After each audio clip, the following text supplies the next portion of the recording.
Hello friends, कैसे हो? मैं हूं आशीष गुर्जर। आप सबका फिर से एक बार स्वागत है हमारे यूट्यूब चैनल द गुर्जर गुरु पे।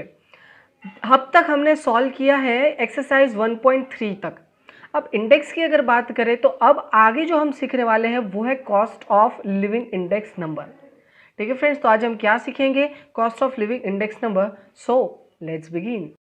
जैसे कि फ्रेंड्स देख सकते हो आप लोग, हम क्या करने वाले, cost of living index number सीख रहे हैं। अब कॉस्ट ऑफ लिविंग इंडेक्स का थोड़ा बेसिक कॉन्सेप्ट समझ लेते हैं। आज का जो वीडियो है उसमें पूरा थ्योरेटिकल एस्पेक्ट हम कवर करेंगे। नेक्स्ट वीडियो जो आएगा उस वीडियो के अंदर हम कवर करने वाले हैं प्रैक्टिकल सम्स। नाउ अभी कॉस्ट ऑफ लिविंग इंडेक्स की बात करते हैं। हम जो जिंदा रहते हैं या तो फिर जिंदा रहने के लिए जो जो बेसिक हमारी जो नेसेसिटी है ना, उसका जो इंडेक्स निकाला जाएगा उसको बोलेंगे लिविंग इंडेक्स। सर जैसे कि एग्जांपल दो तो लिविंग में क्या क्या आता है? एक तो फूड आता है, फिर फ्यूअल आता है, क्लोथ आता है, एक्सेट्रा, और मिसलिनियस एक्सपेंस होता है, रेंट होता है, एक्सेट्रा। ये सारी चीज़ें जो है वो मिला के उसके प्राइजेज में कितना इंक्रीज और कितना डिक्रीज हुआ है, यही जो चीज़ होती है ना वही किस में आती है? यहाँ पे कॉस्ट ऑफ लिविंग इंडेक्स में आएगी। आई होप कि आपको क्लियर हो गया हो। यहाँ पे थोड़ा बेसिक भी उसके बारे में दे के रखा है, एक डेफिनेशन जैसा है। देखो यहाँ से आप देख सकते हो, the number showing the percentage of relative change in the cost of living of people of a certain section of a society in the current period as compared to base year is called cost of living index। काम की चीज़ क्या है friends? इसमें काम की चीज़ है कि भाई percentage of relative change in cost of living of the people. क्या काम का है? देखो ये इतना ही काम का है हमारा, the percentage of relative change in the cost of living. आगे पीछे का जो है वो आप ऐड कर दो, आप अपने सेंटेंस में लिखो, बट मेन फंडा इसके अंदर ये चीज़ आनी चाहिए। यही चीज़ मैंने आपको इंडेक्स की डेफिनेशन के टाइम पे समझाया था। नाउ तो ये हो गया उसका डेफिनेशन। थोड़ा सा उसने एक एग्जांपल दिया है, वही एग्जांपल हम कंटिन्यू करते हैं, कोई नया एग्जांपल नहीं लेते हैं। उसमें एग्जांपल में क्या बोला है? उसने बोला for example a family spend 15,000 per month for their living in the year 2012। उसको रहने खाने पीने के लिए 2012 में पूरे महीने का कितना खर्चा होता था? 15,000 होता था। Now and the same family spend 18,000 per month their living in the year 2014। अब वही चीज़, वही रहना है, वही खाना, वही पीना, वही फ्यूल यूज़ करना है, वही चीज़ सारी की सारी, पर 2014 में वो कितना खर्चा हो जाता है? 18,000 हो जाता है। देखो वर्ड यूज़ किया, सेम लाइफ स्टाइल, कोई चेंज नहीं हुआ है। पहले बाइक यूज़ करते थे, आज भी बाइक यूज़ कर रहे हैं। पहले जो फूड खाते थे वही फूड आज भी खा रहे हैं, कोई चेंज नहीं किया, पर फिर भी उसकी जो कॉस्ट है वो कुछ ना कुछ इंक्रीज हुई है। नाउ तो हमें लिविंग इंडेक्स नंबर फाइंड करना है, तो लिविंग इंडेक्स नंबर के लिए cost of living index number का फॉर्मूला अप्लाई कर दिया। ठीक है, ये तो फॉर्मूला अप्लाई करने के लिए है करंट ईयर का, बेस ईयर का। सिंपल जो इंडेक्स था वही हुआ, 18,000 डिवाइड बाई 15,000 मल्टीप्लाई कर दिया 100 से। सो हमें फाइनली कितना मिल गया? 120 आंसर मिल गया। सो 120% हुए। अब देखो 120% हुआ, इसका मतलब क्या हुआ कि हमारा जो इंडेक्स है वो 20% से इंक्रीज हुआ। आपकी जो कॉस्ट थी ना उसमें 20% का इंक्रीमेंट आया है। यहाँ पर लिखा है it can be said that there be raise of 20% in the monthly expense in the year 2014 as compare to 2012। ये जब इंटरप्रेट करना होता है ना तब ये चीज़ आपको लिखनी होती है।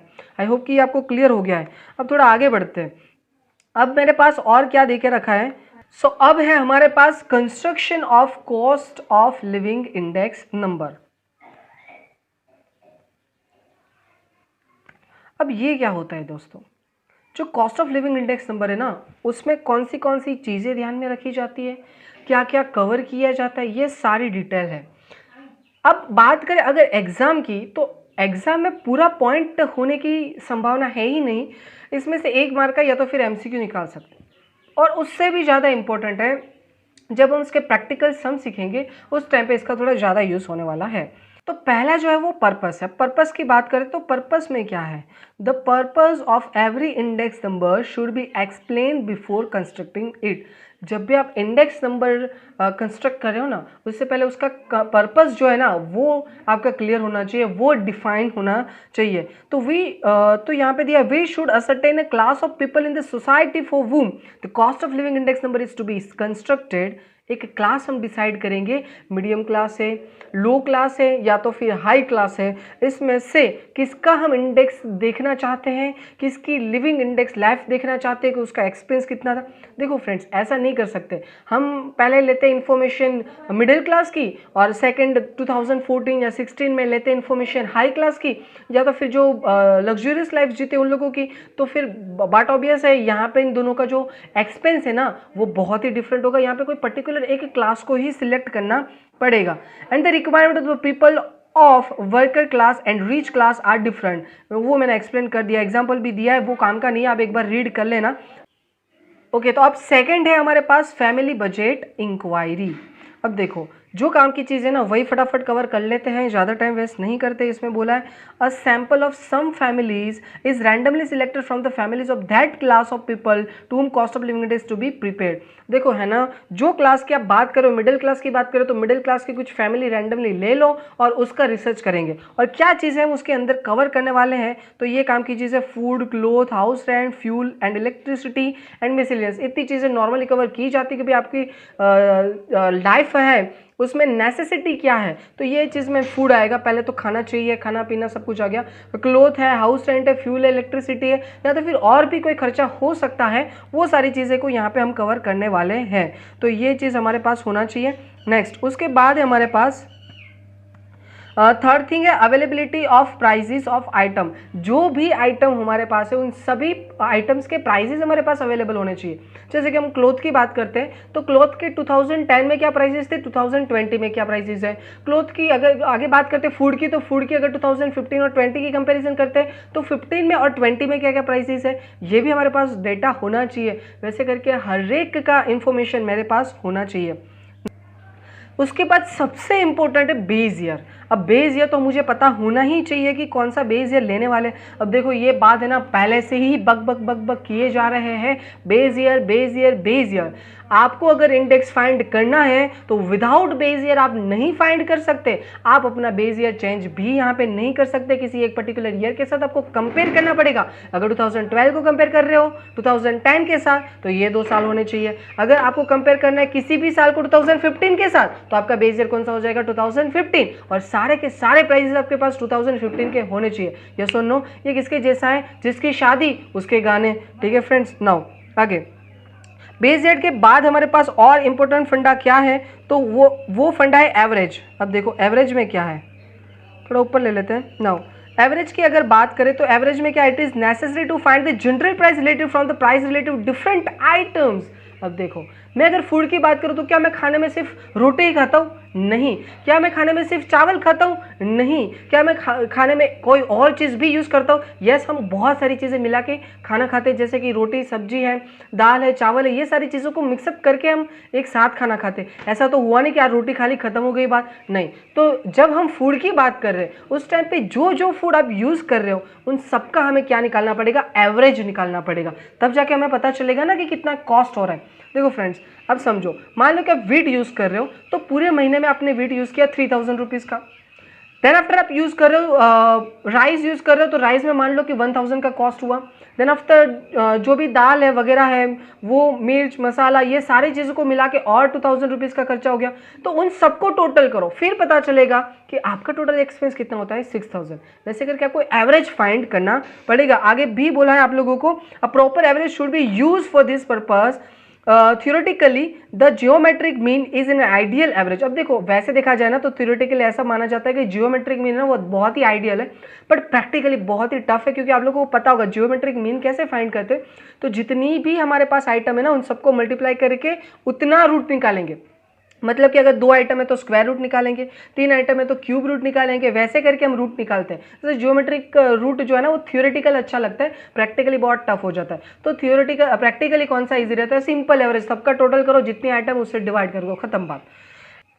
ओके, उसके बाद हम कवर करते हैं 6 नंबर पॉइंट, वो है वेट। अब देखो वेट क्या होता है, वेट मतलब वो वाली वेट की बात नहीं हो रही है, वेट मतलब यहाँ पे इंपॉर्टेंस की बात हो रही है कि जिस प्रोडक्ट का इंपॉर्टेंस ज़्यादा है ना उसको आप क्या दो, फर्स्ट प्रायोरिटी दो। जैसे कि मैं बात करूँ कि आपको सबसे ज़्यादा इंपॉर्टेंस किसका है, क्लोथ का है, या फूड का है या इलेक्ट्रिसिटी का है या कोई मिसलेनियस या तो फिर हाउस रेंट का। तो सबसे ज़्यादा अगर इंपॉर्टेंस है हमें जिंदा रहने के लिए तो वो है फूड, तो उसको कुछ वेट दे दो कि भाई फूड का वेटेज इतना है। देन आफ्टर सेकंड इंपॉर्टेंट चीज़ है हमारे लिए फूड, क्लॉथ है, तो क्लॉथ को कुछ वेट दे दो भी क्लॉथ का वेटेज इतना है। तो ये सारी चीज़ें हो गई। वैसे आप जो भी इंपॉर्टेंट चीज़ है उसको आपके अपने हिसाब से उसको वेटेज देना होता है। नेक्स्ट, कभी कभी वेटेज कैसे दिया जाता है, ऐसे नहीं सोचते कि ये इंपॉर्टेंट है वो इंपॉर्टेंट है। सिंपल फंडा वो लोग अप्लाई करते हैं, जो आपका टोटल एक्सपेंडिचर होता है ना उसको ही वेट बोल देते, खत्म हो गई बात। टोटल एक्सपेंडिचर याद करो, लास्ट लेक्चर में हमने सीखा था टोटल एक्सपेंडिचर मतलब P0 Q0 या तो फिर P1 Q1, उसको ही हम वेट बोलेंगे। इसलिए याद रखना वेट की बात आती है W बोलो या तो फिर आप P0 Q0 बोलो, दोनों में ही उसका मतलब सेम होता है। अगर वेट की आगे और बात करें तो वेट में हमारे पास दो वेट है, इम्प्लिसिट वेट है एंड एक्सप्लिसिट वेट है। मोस्ट इंपॉर्टेंट फॉर एग्जामिनेशन, याद रख लो, 1 मार्क्स में आएगा। नाउ अभी पहले समझते हैं implicit weight. This is an indirect method to assigning weights. Indirect method कैसे? According to this method the weights are determined as per the number of the varieties of different items selected in the constructions of index number. This method is called implicit method as the weight cannot be accurately qualified. जो हमारा wait होता है ना वो randomly दिया जाता है। जैसे मैंने अभी नहीं बताया आप लोगों को कि जो आपका फूड है उसको आपको प्रायोरिटी फर्स्ट देने, उसको कुछ भी पॉइंट दे दो, उसके बाद क्लॉथ है उसको कुछ भी पॉइंट दे दो। ऐसे करके हमें क्या करना होता है, उसको जो वेट है वो दिया जाता है।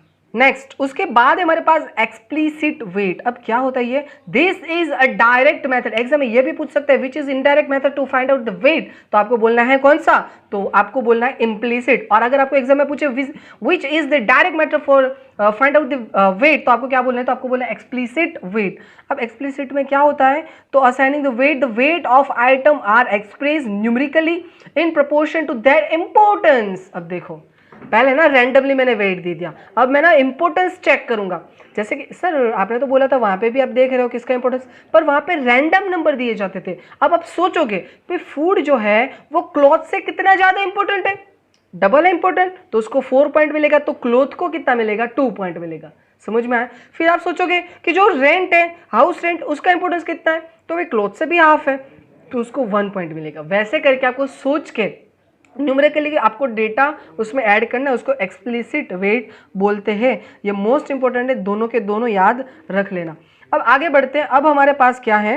अब जो एक्सप्लिसिट वेट है ना फ्रेंड्स, उसको फाइंड आउट करने की हमारे पास 2 मेथड है। याद रखना, एग्जाम में इसके सम भी आएंगे, थ्योरी भी पूछ सकते हैं, तो वो बात करते हैं हम। मेथड हमारे पास 2 है, method of total expenditure and second है मेथड ऑफ फैमिली बजट। देखो दोनों से आंसर सेम आएगा बट दोनों के तरीके अलग है। तो आपको अगर बोला है मेथड ऑफ टोटल एक्सपेंडिचर तो वही मेथड अप्लाई करना पड़ेगा, अगर फैमिली बजट बोला है तो वही मेथड अप्लाई करना पड़ेगा। सर अगर एग्जाम में कुछ नहीं बोला तो आपको जो आती है वो अप्लाई कर दो, कोई फर्क नहीं पड़ेगा, आंसर दोनों से सेम आएगा। नाउ अब पहले हम डिस्कस करते हैं मेथड ऑफ टोटल एक्सपेंडिचर।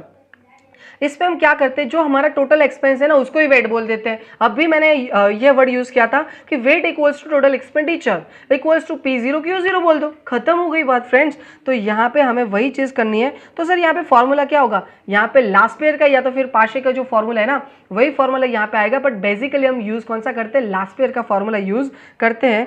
यहाँ पे देख लो, यहाँ पे फॉर्मूलाज है, ये रहा इंडेक्स का formula, summation of P1 Q0 divide by summation of P0 Q0 multiply with 100। ये बेसिकली यूज करते हैं। वैसे पाशे का भी यूज कर सकते हो, जो नीचे है वो तो डेटा जिस तरह से दिया है उस हिसाब से आपको फाइंड करना है। बेसिकली हमारे पास जो डेटा है उसमें हम कौन सा यूज करने वाले हैं? लास्ट पेयर ही यूज करने वाले हैं। तो ये तो हो गया टोटल एक्सपेंडिचर मेथड, मतलब जो लास्ट पेयर का था ना फॉर्मूला वही फॉर्मूला, नया कोई फॉर्मूला याद नहीं रखना है। सिर्फ याद रखना है तो क्या याद रखना है? सिर्फ नाम याद रखना है, टोटल एक्सपेंडिचर मेथड। नेक्स्ट, अब जो हमारे पास सेकंड मेथड है वो मेथड क्या है हमारे पास? तो वो मेथड है मेथड ऑफ फैमिली बजट। अब देखो ये फैमिली बजट है ना, याद है आप लोगों को लास्ट वीडियो में हमने क्या सीखा था? वेटेज एवरेज मेथड सीखी थी ना। तो वही यहाँ पे आएगा, summation of IW divide by summation of W, वही तो यहाँ पे उसका फॉर्मूला है। देख लो फ्रेंड्स, यहाँ पे आपको फॉर्मूला भी मिल जाएगा, index number equals to summation I equals to summation of IW divide by summation of W। तो ये हो गई फैमिली बजट मेथड। उसको पूरा एक्सप्लेन किया, वो फालतू चीजें, हमारे काम का सिर्फ यही है। मतलब सर आज हम नई मेथड सीख रहे हैं, फॉर्मूला एक भी नया नहीं है। यस, आज मेथड भले ही नहीं है पर फॉर्मूला एक भी नया नहीं है। तो ये हो गई हमारी पूरी की पूरी इसकी थ्योरी। अब एक आध सम भी देख लेते, प्रैक्टिकल थोड़ा फटाफट। सो उसका इलस्ट्रेशन 17 है, वही देखते हैं। ओके, तो 17 क्वेश्चन में क्या दिया है, आपको ऐसे लगेगा सर ऐसा कुछ तो सीखा है हमने लास्ट वीडियो में 1.3 में भी ऐसे सम थे। यस फ्रेंड्स, वो वेटेज वाले सम जो है ना वही यहाँ पे अप्लाई करना, थोड़ा बहुत अलग आएगा वो जो एक्सरसाइज में हम सीखने वाले नेक्स्ट वीडियो में। अभी थोड़ा क्लियर करने के लिए एक इलस्ट्रेशन ले लेते, उसका इलस्ट्रेशन नंबर 17 लेते। देखो क्या बोला, find the cost of living index number by the family budget method. देखो यहाँ पे क्लियर बोल दिया उन लोगों ने, मेथड कौन सी यूज करनी है आपको, फैमिली बजट। अगर नहीं भी बोला होता ना तो भी यहाँ पे इंडेक्स नंबर दिया है और यहाँ पे वेट दिया है तो हम IW ही यूज़ कर सकते हैं। हाँ, अगर वो बोला है तो उसके तरीके भी अलग अलग है। फ्रेंड्स पहले तो ये दिमाग में बिठा दो, क्वेश्चन में क्या पूछा है वो समझ में आ गया ना, तो मेथड अंदर डेटा कुछ भी दिया होगा वहाँ पे आपको पहुँच जाना है, बस खत्म बात। और नीचे कुछ दिया इन्फॉर्मेशन में ग्रुप हमारे पास है food item, cloth, electricity, fuel, house rent and miscellaneous expenses.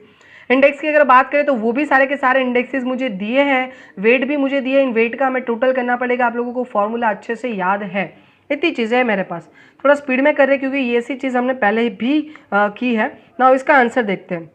अब देखो तो इंडेक्स उन लोगों ने फाइंड किया है, तो बात करें ये इन्फॉर्मेशन मुझे दी है, आई भी दिया है, मुझे वेट भी दिया है और इस वेट का टोटल मैंने कर दिया 100 कर दिया।